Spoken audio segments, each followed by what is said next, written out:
There we go. Yeah, I love it, man. Let's see. All right. All right. I think we are good. She didn't give us the thing that we're live, but we're going to go ahead and assume. Yep. There it is. Good.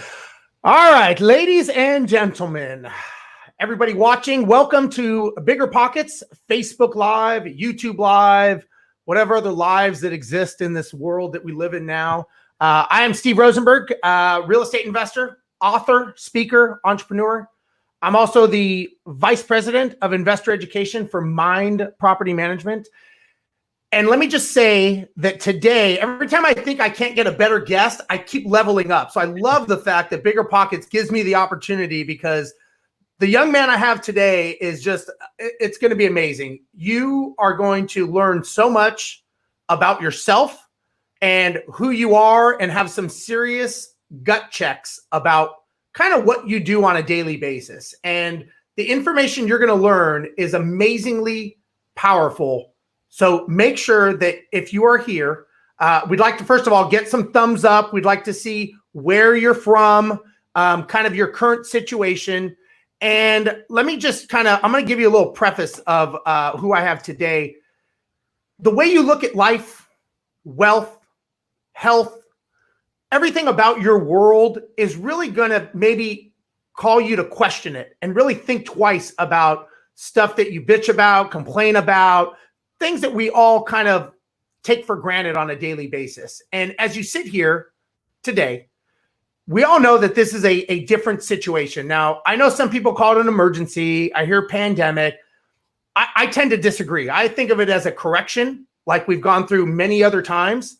I don't think it's anything other than that, but I think the words that we use and the thoughts that we have in our head will very much dictate how our lives go and the things that we do in our lives and how we focus on things. And I think that a lot of times people like to focus on the poor me. What can I do? You know, it's happening to me, cause and effect, which I'd like to talk about in a little bit. So please, if you have questions, this guy is going to sit here. He's going to answer questions. Hopefully we don't take all day of his time, but I'd like to keep him as long as I can. Now, many of you may be watching this asking, this is a real estate show. Like, we talk real estate. Why do we have someone who's not necessarily a guru or real estate guy? But I think what you need to understand is real estate is a vehicle and it's a tool to get you somewhere in life.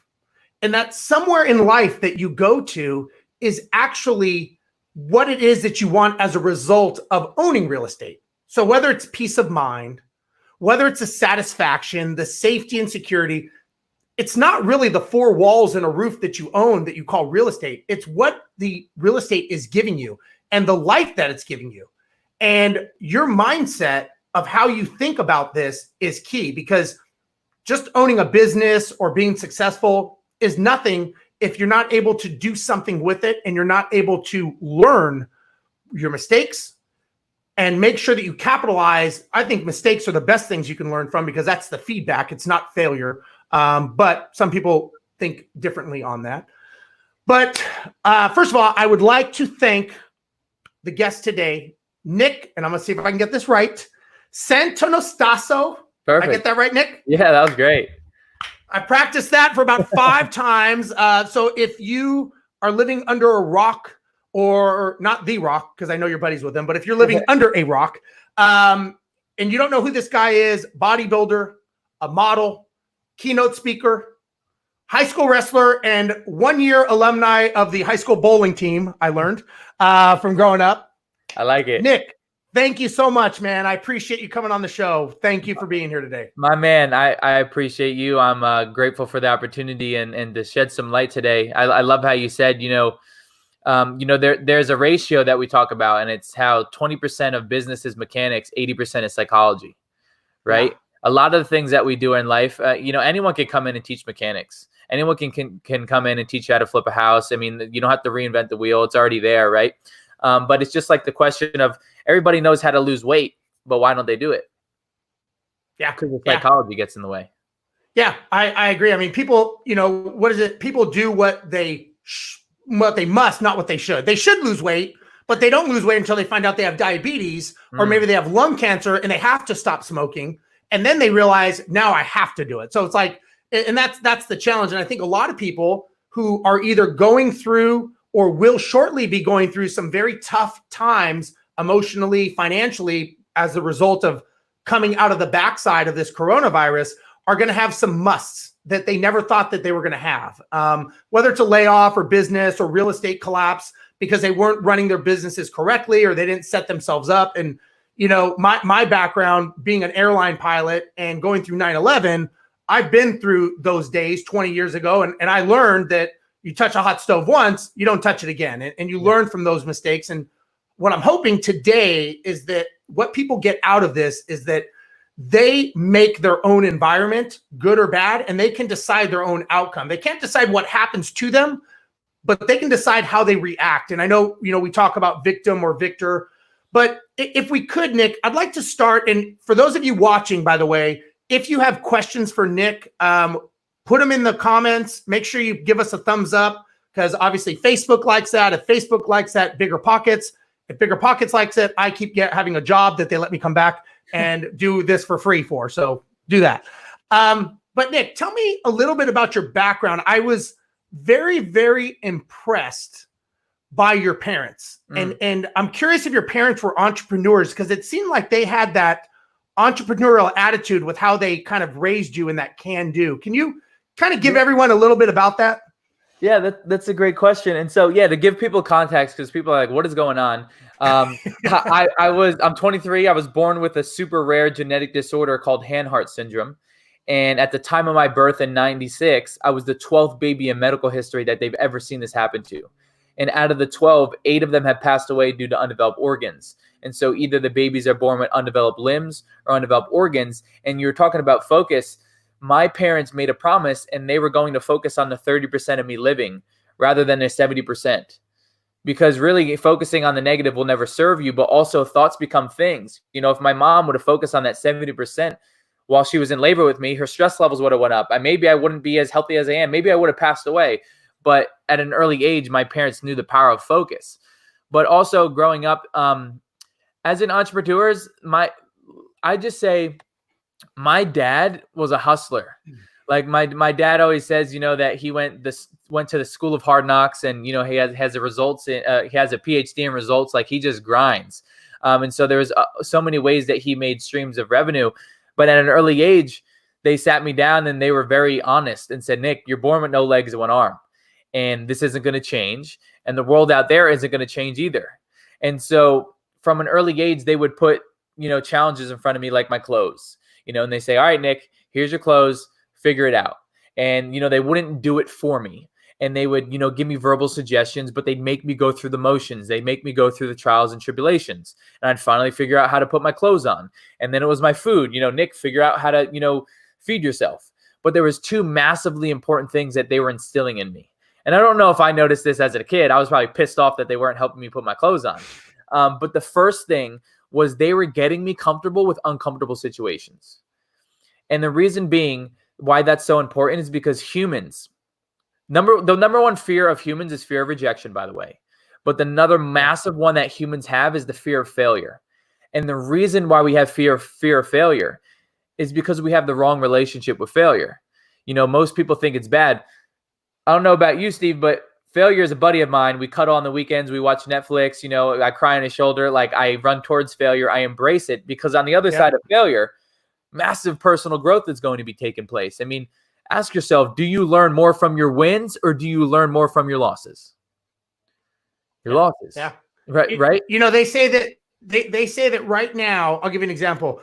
The next cycle of successful business models is being created right now because this is when you have to, right? When times are good, they go, hey, I think I'm going to open up this thing called Uber and it's going to be an app. And people are going to get in cars and go, that's stupid. We got taxi cabs. And all of a sudden, the 2008 downturn happens. And they're like, what was that idea you had? We've got nothing else to lose. Let's give it a shot. And so I think that, again, those are the failures that people go through and they decide that. So I 100% agree with you. Yeah. And the second thing that they instilled in me at an early age was me being solution oriented. I was continuously focused on the solution rather than the problem, because everything was a problem or a challenge for me. You know, how to get on a chair, how to feed myself, how to put my clothes on. And so I spent more of my energy focus on the solution. And so I think there should be a ratio there, like spend 10% of your time, focusing on the problem, analyze it, feel those emotions, but then the rest of your energy should be focused on the solution. And dude, that was the same event for me when this Corona stuff happened. My company is based off live events, like solely live events. And to be fully transparent, I didn't have products or services on the back end. I wasn't there. I was slow to the game. I wasn't capturing emails. I didn't have a digital presence. And so basically we were banking on revenue from live events. And so not only did we see millions and millions of people's lives not being impacted, but we saw thousands and thousands of dollars just gone, just poof, right? Yeah. And so what do? Well, you can react a little bit, but we said, okay, well, not only what can I learn from this, but how can I pivot?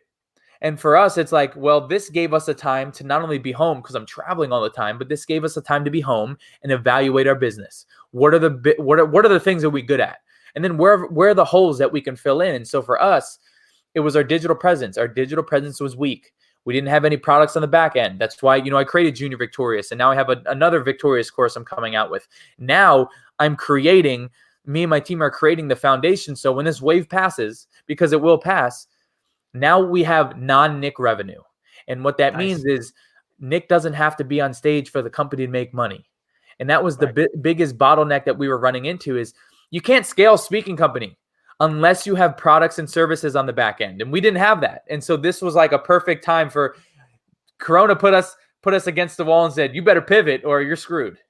Yeah. I mean, basically it's forcing you to go from a job where you have to do it all to a business that's running without you 24/7. People can go online, download your videos, learn the education without actually you having to do anything. So it's a true business model. Now, let me ask you this. What is your perception on, and I always think about the cause and effect concept where, either you're affected by, you're either causing it or you're affected by the whip tail end of it. You have gone through a lot of things in your life. You hear people bitching and moaning about things going on in life, but they're not changing their environment. They're not changing what they do. They'd rather complain about it than actually say, this is my plan moving forward. And it's like they're focusing on what's bad as opposed to focusing on what they can do to change it. How do you deal with that? And how do you deal when people tell you that, when you hear, maybe they don't bitch to you, but I hear it all the time and I just don't get it, Yeah. Yeah. I love that. And what I do, what I think is super powerful, because people need to realize and understand that our brain's just like a computer. So you type in a question and you get an answer, right? So if you're not getting the right answer, ask a better question. Ask a better question, you get a better answer. And so during this time, or during the time of any problem or any challenge, ask yourself, what can I learn from this? What can I take from this? Because what you do then is you take a loss, you take a failure, you extract good, and you turn that into a lesson. Because there's a quote I live by Nelson Mandela. He says, in life, I don't lose. I only win or learn. And so that's always going through my head is like, I'm not going to lose. I'm going to win and learn from this situation. But also, if you're trying to create momentum in your life, you need to do something that is going to move the needle forward, whether that's creating that plan, whether that's creating 3 to 5 outcomes for the day that are massive power moves for you. But humans love the feeling of progress. Would you agree? We love the feeling of moving forward. And so if you're in a slump, if you're not doing anything productive, if you're not moving forward, if you're not creating a plan, you're going to feel the same shitty feelings that you're feeling. And so that's why it's so important to ask yourself, well, what can I do today that is going to move myself forward? And there's a quote that I love, and it's, complexity is the enemy of execution. Complexity is the enemy of execution. And so how your brain works is it goes 1, 2, 3, many, right? And so on your outcome list, rather than to do, ask yourself, what are the major outcomes? But don't put 7, 10, 11 things for the day, because you're just going to get overwhelmed and say, oh, I'm not doing any of it, right? Yeah. Just what are the 2, 3, 5 things at most that if you do those things today, that's going to move the needle forward. But when you're moving the needle forward, you're going to feel better about yourself. You're going to start the progressive snowball, I call it, right? The momentum. But we need to be proactive. And we were talking about this. There's only going to be 2 outcomes that come out of this. And I'm not taking away from the seriousness of the situation, because it's serious and we have to take precaution in certain areas. but your blade is either going to become dull or your blade is going to become more sharp. And so you're going to have better habits, more empowering habits. You're going to have more structure. You're going to come out of this with new skills. I don't even care if you want to, become a better chess player, a better, knitter. I don't care what it is, but you're going to come out of this with more skills and more value to bring to people. Or you're going to become lazier, less structured, less fit, less mentally fit. And let me tell you, I'm saying this from a brother to a brother, and I'm saying this to a brother to a sister, everyone listening. I'm not poking at you. I'm just being the little baby Yoda and trying to guide you on your way to success and fulfillment. But what we need to do now is create momentum while the rest of the world is falling apart. Because I don't want you to be like the rest of the world. I don't want you to be falling apart and reacting and freaking out. I want you to have, financial abundance for your family. Maybe this is a time to evaluate where you need to step up in your family. Maybe you need to be more present with your kids. Maybe you need to be more present with your spouse. I don't know what it is. But let this be a time to evaluate your life, evaluate where you're at in your business and your personal life, and strengthen those holes. So when you come out of this, you're stronger than you were before.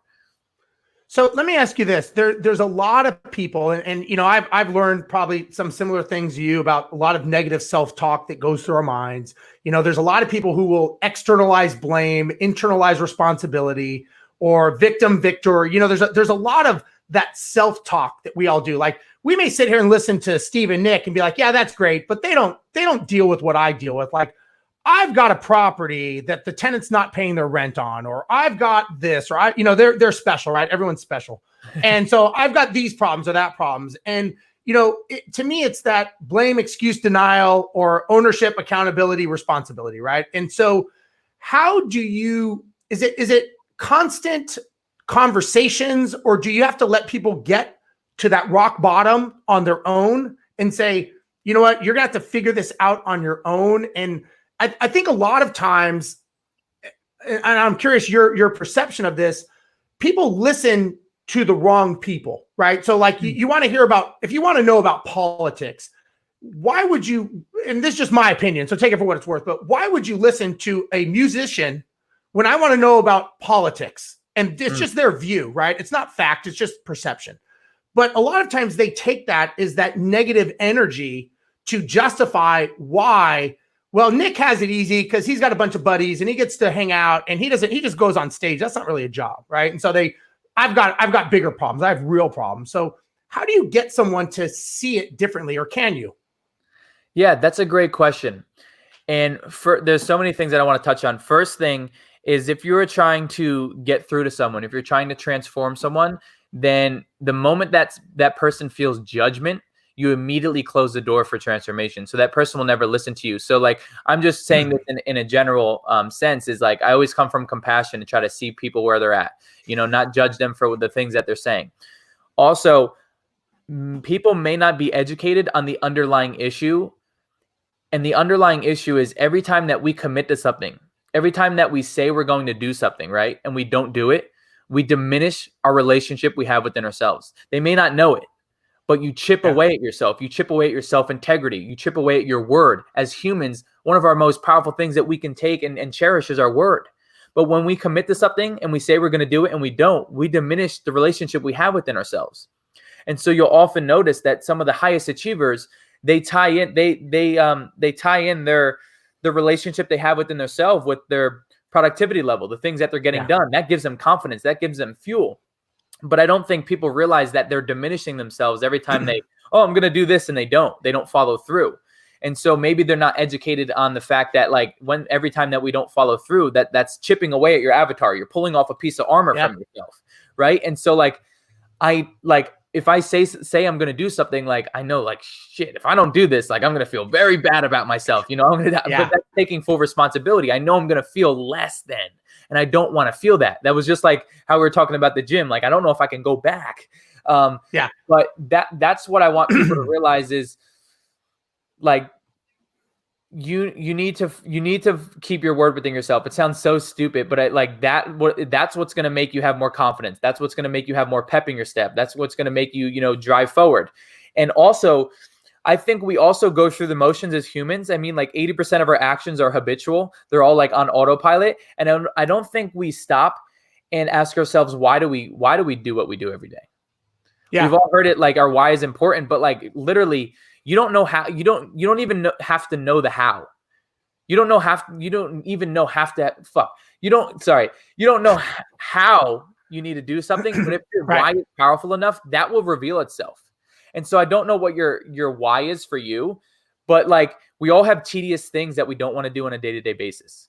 We all have days where we don't want to get out of bed. But if you have a picture of your family and it's like, oh, I want to take my family to France, or you want to take your mom to Egypt and your dad to Alaska, or retire your family through real estate, I don't know what it is, but you have to have a massive why, because that's going to charge you on the days where you don't want to do the things. And we all have those days. And sorry for that slip up. I couldn't get that word out for the life of me. No, that's, and it's kind of like, I equate that. I tell people when they decided they were going to go to the moon, they didn't know how they were going to do it. They just know they wanted to go there. That was their why. They said, we'll figure it out. It's kind of like, in business, when you need money, when you get the right deal, the money's easy. The how, everybody always, when I talk to people, they say, how do I do this? How do I do that? My son at 14 years old bought his first rental property. Right. And so a lot of people would come to me and they're like, how did he get a loan? How did he this? And I said, you're asking the wrong questions. You should have asked, why did he come up to me and say, Dad, I want to buy a rental property? I'm like, see, you're focusing on the wrong piece, and you got to focus on the why, because that, like you said, I agree, that drives everything. And so I want to talk about goals. We've got a couple people that have asked. So Nick Ledesma says, growing up to now, what was your mindset through all the negativity? Yeah, that's a great question. Thanks, Nick. That's a great name, by the way, too. My mindset, how he said here, was, why me? Why do I have to be born like this? Why do the kids have to make fun of me? Why do I have to go through the challenges? Why can't I ride a bike like the regular kids? That was my whole victim mentality. And the reason it was like that is because the story that I had around my life was extremely negative. I'm 23 years old. For the majority of my life, I thought being born with no legs, one arm was the biggest curse life could give me, was the most disgusting thing. Even with girls, right? Girls, boyfriends and girlfriends were a big deal in middle school and high school. Like, I didn't receive that love. And so I literally hated my body. And it wasn't until I was able to reframe my body, which changed my life. And what I mean by that is, me and Steve can go through the same tragic event. Steve could see all the good. I could see all the bad. It's the meaning we attach behind that event. We have that power, by the way. And so I was able to reframe my body, and this is how I did it. I realized, if people don't like me because of my physical body, if people don't want to do business with me, love on me, further the connection with me because of my no legs and one arm, well, wait, maybe this is actually working for me. Maybe this is actually working as an authentic human filter, and it's filtering out the type of human beings that I don't want in my life anyway. How empowering is that? That's a way more empowering story that I have around my life, and the reason why I'm born like this. The same thing with, I can look at me being born like this and say, this was a crazy fluke accident. No one knows why it happens, and it was just a curse. Or I can have the story in my head of saying, I think I was strategically put here at a specific moment in time when the world is hurting, when there's so much darkness, for me to be a light and show people, regardless of what hand life has dealt you with, you have to play that hand to the best of your ability. But it comes down to changing your story about the things that you're constantly telling yourself, because we all have this story that's going on in our head. The reason why we have this much money, the reason why we're not as rich as we want to be, we don't have the girlfriend, the family, whatever it may be. But when you change your story, you change your life. And that's what happened to me. But I wanted to share that because the majority of my life, my story was negative. And it wasn't until I was able to look at the positive of it, to see like how much good, how much service, how much contribution I can give with this unicorn body, really harness my individual strengths with it. So let me ask you this. I'd like to talk a little bit about goals, because you focus a lot on goals. And, it's funny. I heard you and Bradley and everyone I've ever met that's a very high level influencer. They all talk about keeping it simple, having gratitude, and making sure that, you're very thankful for who you are, and in a very simplistic way. Like, like you said, don't overcomplicate it. Don't come up with 30 goals and get 2 of them and like, I suck. Right? Come up with 3 goals and try to get all 3 of them done, and then high five yourself and be like, man, I'm killing it. I got 3 done. How do you attack your goals? Because you've accomplished a lot of things. I'd like to hear about and share your story about meeting The Rock and your bodybuilding show. Maybe you can after that. Yeah. How do you deal with goals? Yeah. And so I touched on it a little bit earlier, but instead of, having a to-do list, I have an outcome list. And so like, what are my major outcomes? And I write my outcomes in a compelling way. And so, for example, right now I'm learning, how to write email copy. And it's not the sexiest thing if you don't like email copy, right? And so instead of saying I have to do my email copy course, I write, I have to finish my email copy course so I can change millions of parents and kids' lives through my words. Which one's more compelling? That's going to drive me to do it. And so I write my outcomes in a sexier, more compelling way for me to do so. And for my outcomes, I really ask myself, what do I want? What do I want? And what do I want to achieve this week? What are going to be the major outcomes for this? And who are my resources that can help me get there faster? Because I think as human beings, one of our biggest superpowers is being resourceful. And I think as an entrepreneur, being resourceful is like one of the top skills. And so the reason why I've had so much growth and expedited the process is because I'm a big believer, how we touched on this earlier, is studying people who already did it. There's so many people in your industries that are crushing it. And when you learn from them, they expedite 10, 15 years of trials and tribulations into 1 year. 2 years, 3 years, they save you so much time. Speed it up, right? Yeah. I model people. Like when I created a speaking company, I don't know what I'm doing. And so I model people. I look on their website. I sign up for their sales funnel. I read their emails. Like I'm learning from their trials and tribulations. They already did it before. And also with my outcomes is I take an outcome and then I'll reverse engineer it and say, what are the little steps that help me get to that outcome? What do I need to do in order to fulfill that goal? And for me, I have, like, for example, on my phone, I use my phone. How many times do we look at our phone? Millions of times, right? And so my background. I kept looking to see if you'd message me back, by the way, when I sent you a message. So the background on my phone is a massive stadium in China, and it fills it's the smaller one other than the Beijing Olympic Stadium, but I want to fill that stadium out. I want to sell it out, and that's one of my massive goals. But I'm a big believer in seeing my goals all the time. And what do we see on our phone? We look at our phones all the time, and so it's a constant reminder.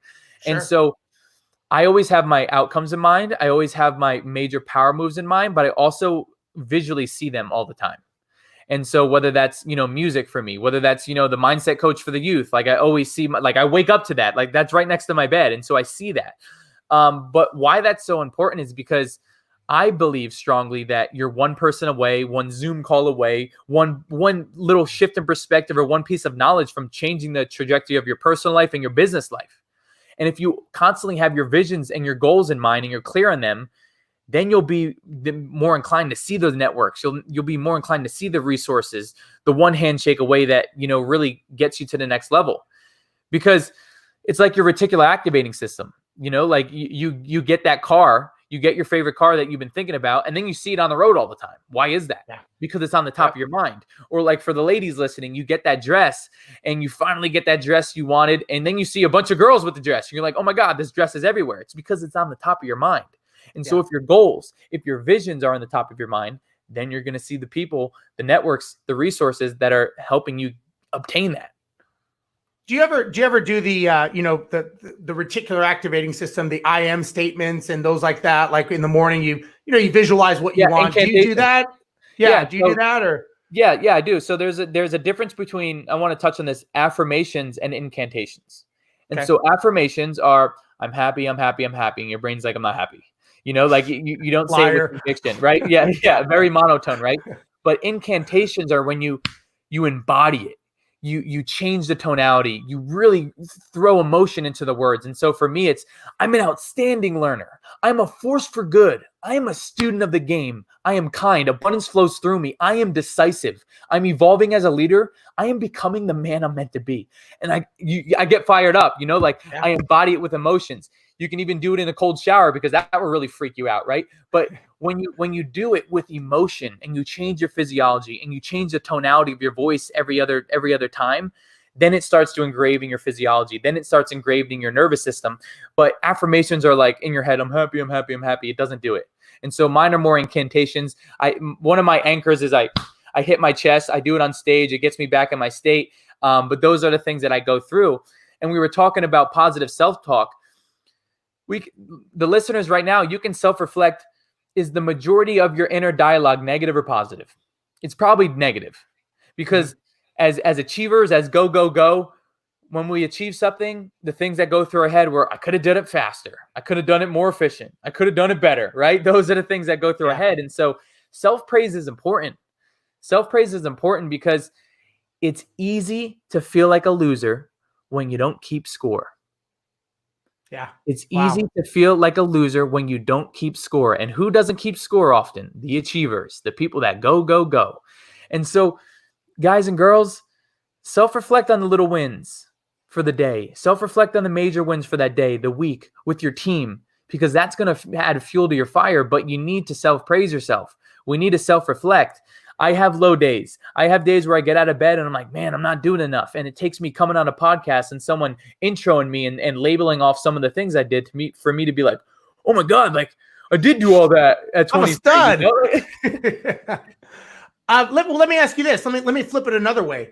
What on a personal level, what limiting beliefs do you have that you have to get better at, that I mean, we all have things that we struggle with, right? You've got some big ones. You've got the Chinese stadium, but we all have them, right? What are some of yours, if you could share? Yeah. So if you notice, my first incantation was I'm an outstanding learner. That's because I don't think I'm an outstanding learner. I wasn't very good in school. Maybe I just didn't enjoy school. And so I think I had a pain attached to learning. And so I attached a new meaning behind learning. Like, for example, instead of looking at books as books, I look at books as trophies. Like when I finish them, I put them on the wall and I'm like, I finished that one, because I never read books. I didn't like it. Right. So I attached, a different meaning behind learning, but I didn't feel as if I was a very good learner, or I didn't learn at the same speed as others. So I added, I'm an outstanding learner, right? Because I pushed myself. I'm a student of the game. The second would be is that I'm not tactical enough. Mm-hmm. I'm not tactical enough. And so when I came into the speaking industry, I was a 21-year-old kid. It was new to me. I was just sharing my story. And I've always heard people say, well, he doesn't have any business experience. He's not tactical enough. I don't want to, like, I've heard things from people, or they don't say it to me, but they'll say it to my business partner, or they'll say it behind the scenes that I didn't provide enough value. And that hurts, that hurts me, because I'm trying to provide as much value as I can. And so now I've been, learning more about psychology. I've been learning, different techniques and how I can give people actionable steps, because, and you mentioned it, you listened to the interview of me and Brad Lee. And that was one of my first big podcasts. It was probably 2-3 years ago. And you talked about ranch dressing on there. Yeah. Is it the ranch that makes you fat? I remember that, but I'm going to be fully transparent. Like, Brad was intimidating, and Brad I love Brad. And so no negative to Brad, but he made me look, he showed my true colors, and I didn't know what the hell I was talking about. I was just talking about gratitude and how it's amazing. But I didn't have my act together because I was just learning. I threw myself in uneasy waters, and that forces me to get uncomfortable, and it forces me to swim. And so not being able to, not thinking I'm a good learner. And then the second thing is that I'm not tactical enough. And I still struggle with that. So I'm going to be fully transparent. And so that's why I'm always trying to find ways to become more tactical and provide more value to people. So when you finish the book and put it up on the shelf, is that kind of your way of telling yourself and proving that you are? Is that kind of the benchmark in your mind that I did it there, to yourself? Yeah, it's a reminder. It's like, I got through that. I finished that. I followed through in that, most importantly, because there's a lot of times we pick up a book and we don't follow through. But more like a trophy list, and I'm like, yeah, I did that. I read that book. So, and if you guys have any, put your comments in there and we'll try to get to them. I want to hear about the rock story, because I heard about it on a show. I think it was with Brandon Turner. Tell everyone about the story, because it leads up to the bodybuilding, which we're going to talk about next. Mm-hmm. So I was in the middle of a 12-week prep. And so I told you that I competed in a bodybuilding competition, and it was a men's physique competition. And I'm a big believer in moments of being guided. We've all had moments where, a property fell into our lap at the right time. Right. or a relationship fell into our life at the right time. Something just clicked, right? And you're like, wow, that's so weird. It happened at the right time. We've all had moments of that. I call that moments of being guided. And we're electrical human beings. We're electrical beings. And so when we're on the right frequency and we have our goals in mind, like I said, we're more inclined to see those things. And so this was 3 years ago. I went out to Vegas for Mr. Olympia, which Mr. Olympia is one of the biggest bodybuilding expos, and it's here in Vegas. And the expo was Friday, Saturday, and Sunday. I went Friday, I went Saturday, and Sunday I decided to chill, and I was just going to hang around, but I was on prep, so I needed to get a lift in. And so I went to the gym. It's a famous gym called City Athletic Club, and the reason why it's famous is because the lighting makes you look better than what you look like. It's amazing. I'm going. Yeah. And so I go into the gym, and my buddy runs up to me, and he's like, dude, The Rock is upstairs lifting. And I'm like, that's badass. Can I still get my lift on? And he's like, yeah. And to give a little context, probably a year ago, The Rock had hosted a contest on like Twitter for an intro for Ballers. And so you submit your clip, and maybe it'd be on this custom intro for Ballers. And so I had piled as many plates as I could on my left arm, and I filmed the bench pressing video, and I uploaded it. And he replied, he's like, dude, this is amazing. And he retweeted it. I'm like, that's awesome. And so in the back of my head, I'm like, The Rock knows who I am. He knows what I look like. I stick out like a sore thumb. If The Rock is who he says he will, he'll come up to me. I'm not going to worry about it. And so I climb up the stairs, and long and behold, there's Dwayne, and he's surrounded by 4 security guards, and he's doing dips. I'm like, oh my God, it really is The Rock. You never think you'd like see someone like that in person. Yeah. And I told my friends, I was like, let's not bother him. And at one point, The Rock's standing next to me. He's curling, and I'm lifting, and like he like there's a little eye contact, like looks at me through the mirror, and like just we just keep our distance.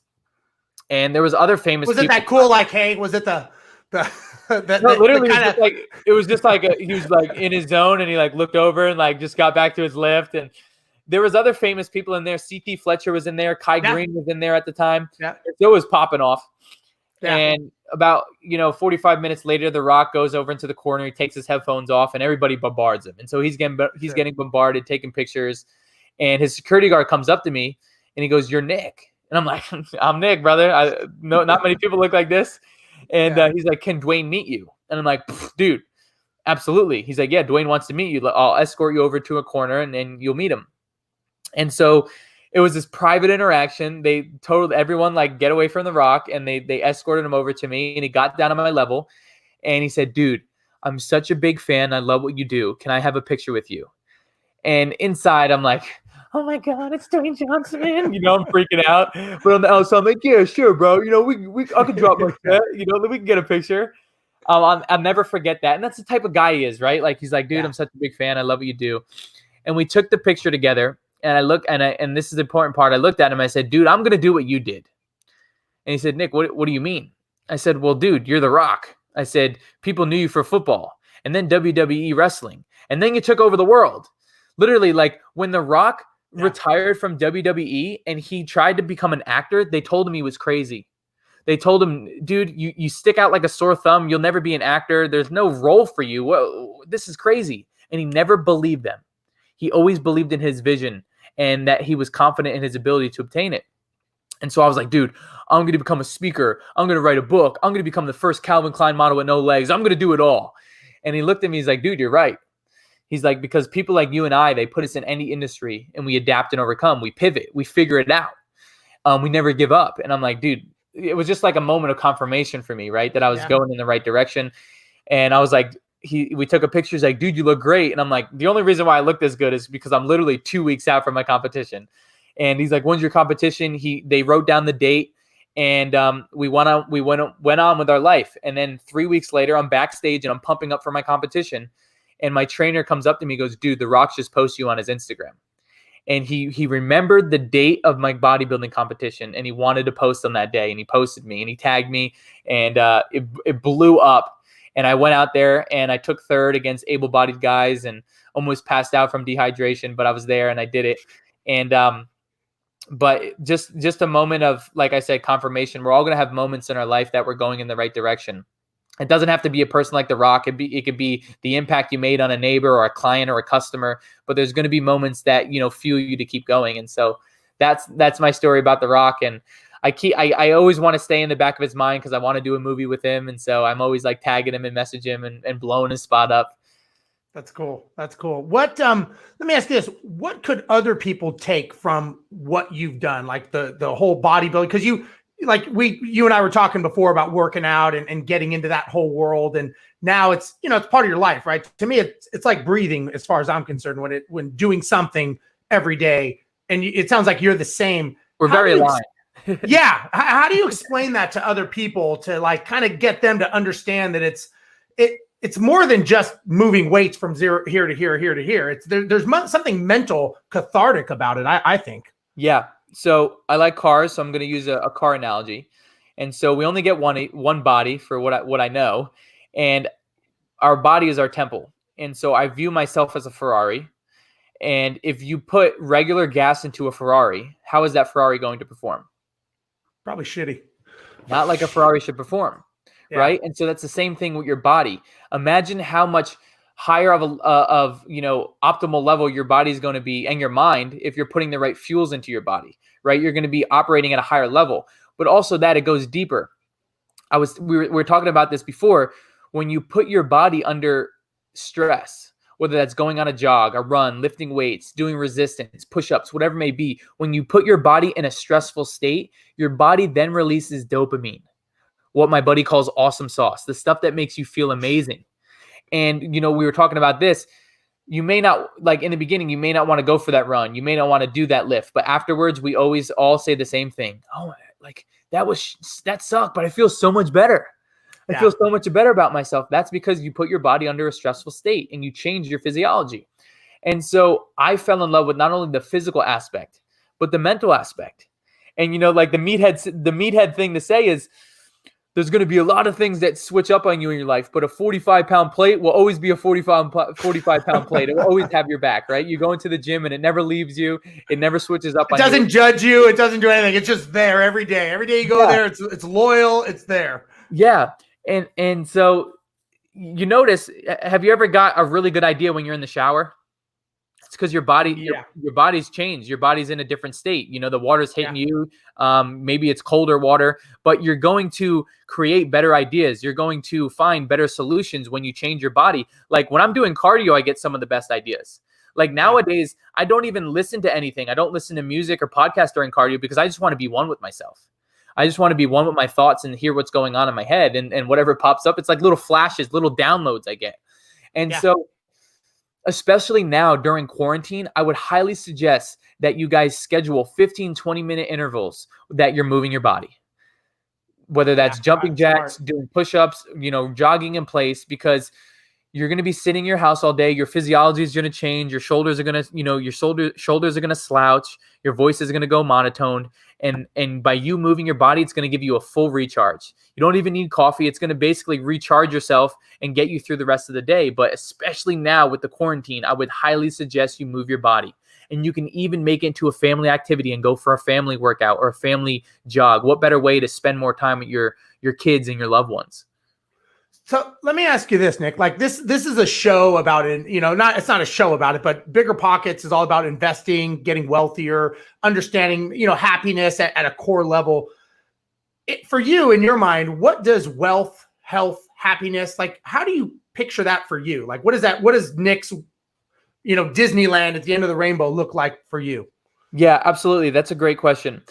Even during this time, like I said, when all the live events are canceled, like we're not doing very good. I'll be fully transparent. Like I have no problem saying like we're struggling because there's no live events and we didn't have a digital side of things. But I always remind the team that we may not be rich, we may not be wealthy in our bank accounts, but we're wealthy in experiences. Always to have them reflect on that. So I've been able to go all over the world.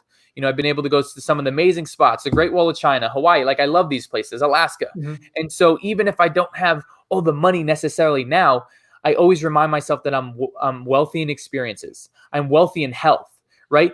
Dude, money's not going to do anything for you if you're on your deathbed.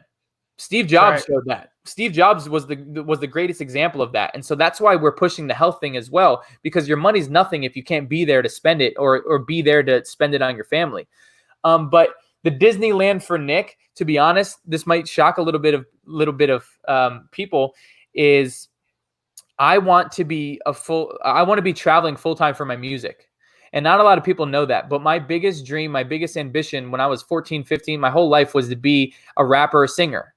And what I've noticed in the speaking world is that only a small percentage of people go to personal development seminars. Only a small percent. So how can I cast a bigger net? Well, everybody listens to music, and a lot of the youth listens to music. They all do. And so if I can create hot, creative music, but have, planting seeds of these positive messaging, then I can get through the kids and adults through a creative way.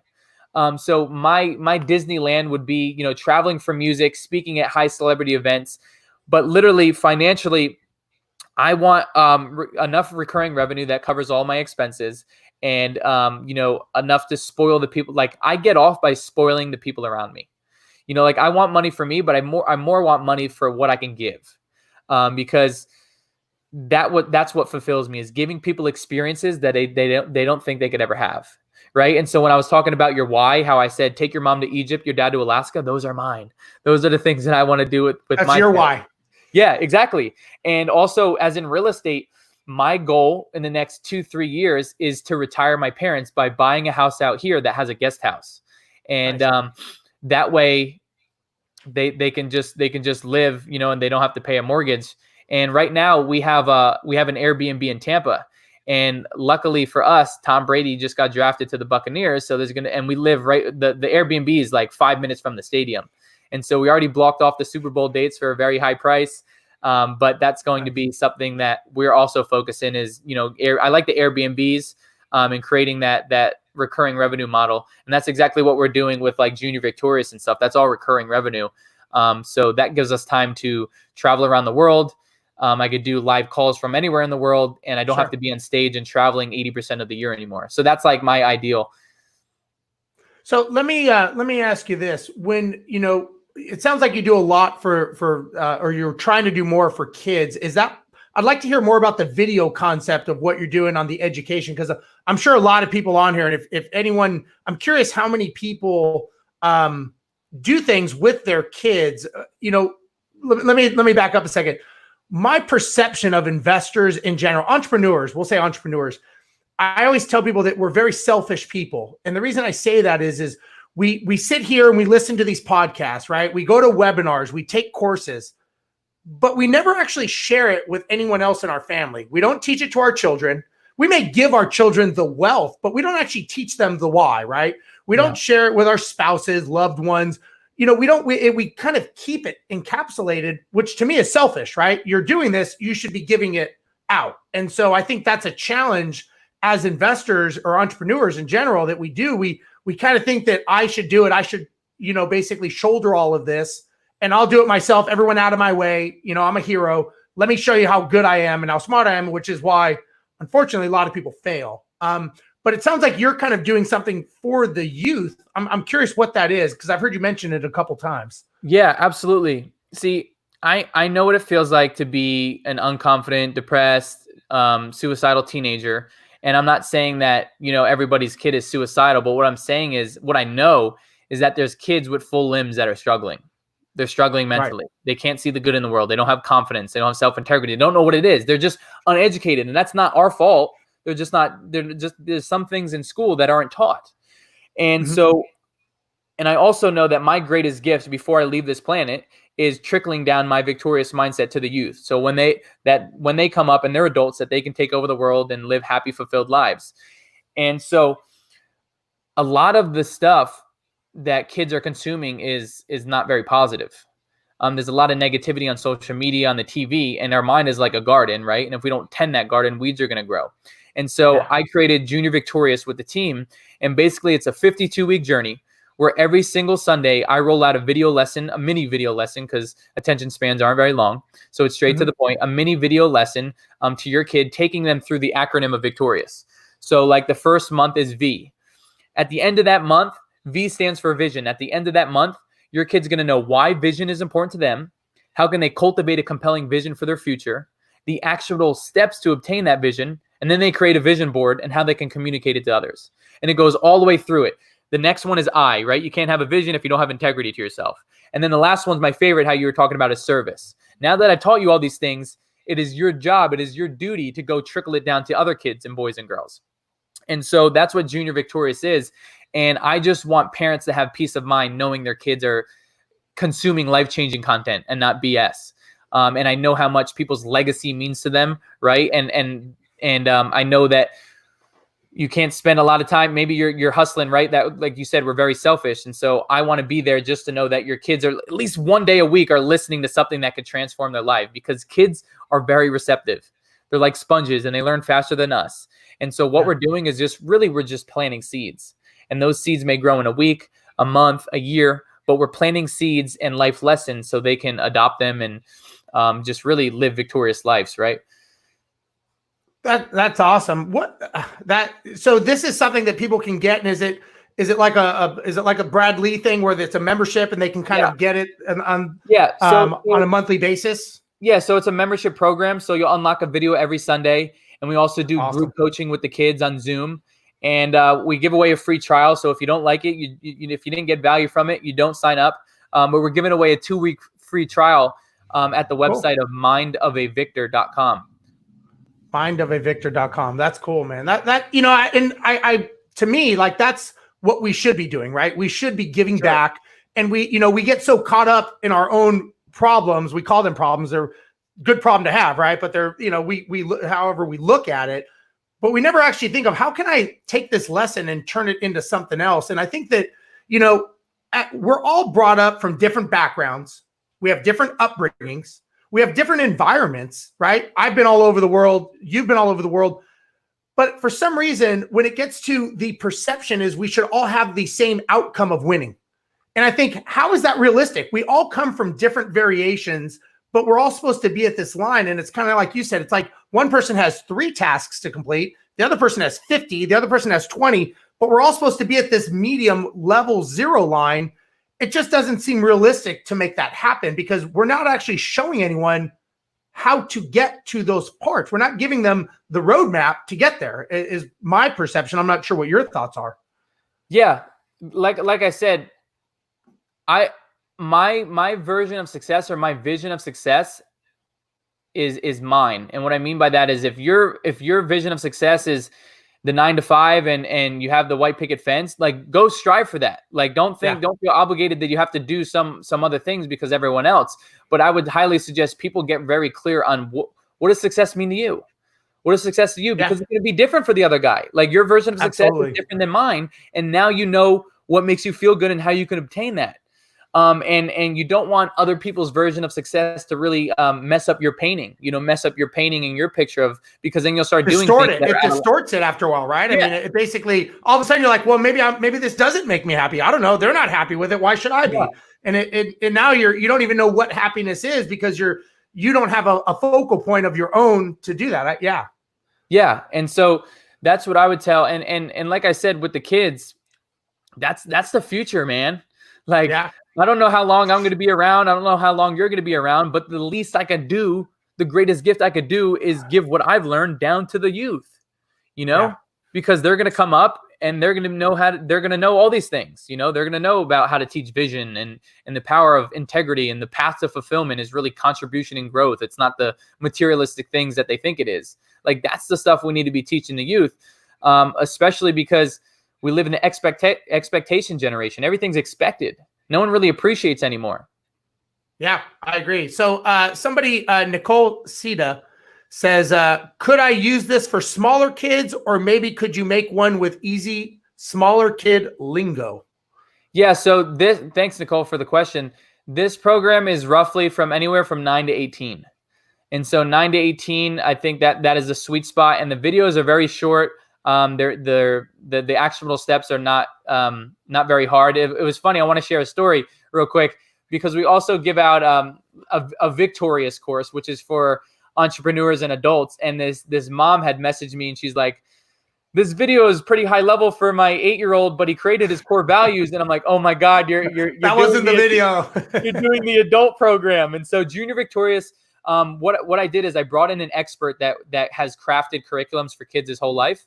And so it's for the kids, so that you're not going to see massive lingo or big lingo. But I appreciate the question, because I like I said, I didn't want, kids going in there and creating core values and stuff. Yeah. So let me ask you this, and I'm curious.